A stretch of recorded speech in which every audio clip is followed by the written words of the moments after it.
Hello again, thanks for choosing us. Now, the IMF has lowered Ghana's economic growth rate to 1.6% for this year. This is lower compared to the 2.8% projected by the government of Ghana in the 2023 budget. My colleague George Riafe joins me via Zoom from Washington, D.C., where the annual IMF World Bank Spring meeting is underway. Hello, George, if you can hear me. What does this mean for the country? Well, what it means for the country is that the IMF is not that optimistic that growth is going to pick up strongly this year.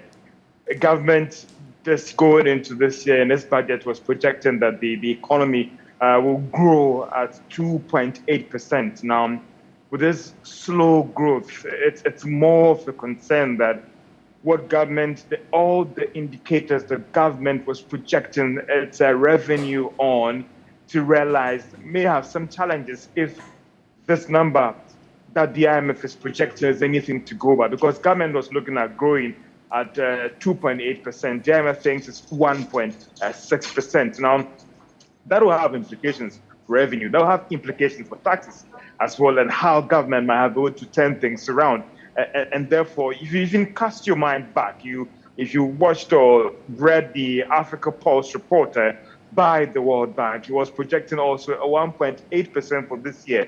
That is also far lower than the 2.8% that government of Ghana was projecting. So the IMF, the World Bank, they are not that buoyant that economic activities will pick up that much 2023. And we know that the reasons could be the impact of the global challenge on Ghana, and also the debt restructuring program as well.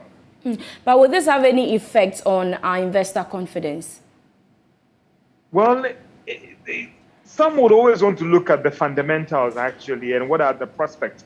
If you go through the IMF data, it is projecting that Ghana will pick up strongly in 2024. So for these investors, they are more of long-termish. They are not just a short-term approach. They look at long-term. And so they will not take a decision just based on a year projection. If things are going to turn around quickly next year and the coming years, that will still see these investors in here try and stay in this economy. But what's the latest regarding negotiations with the IMF? Well, the negotiations are going well in terms of our economic program. As we speak right now, the Finance Minister, Ken Ofori-Atta, is locked in a virtual meeting with the Paris Club, where we understand that they should very soon announce the formation of a partial creditor committee. And that committee would then begin negotiating with the government of Ghana on the way forward in terms of our debt situation. Are they going to fully participate in Ghana's debt restructuring program? Are they going to also see that Ghana they'll cancel Ghana's debt? All these things are on the table. Just a while ago, the G24 countries was holding a press conference, and the lead was talking about the fact that, there is supposed to be a common framework where every country comes together to talk about Ghana's situation or to talk about restructuring of debts. Now, if one country doesn't want to participate in that program, that presents a lot of challenge for countries like Ghana and others in restructuring their debts. And we all know that country that doesn't want to participate in the Paris or the creditor committee engagement. That is China. And so he sees that as a real challenge going forward in trying to reach an agreement when it comes to the debt situation of member countries or developing countries or emerging markets. But are things looking positive for us? Do you think that we will be able to meet the May targets that we have set?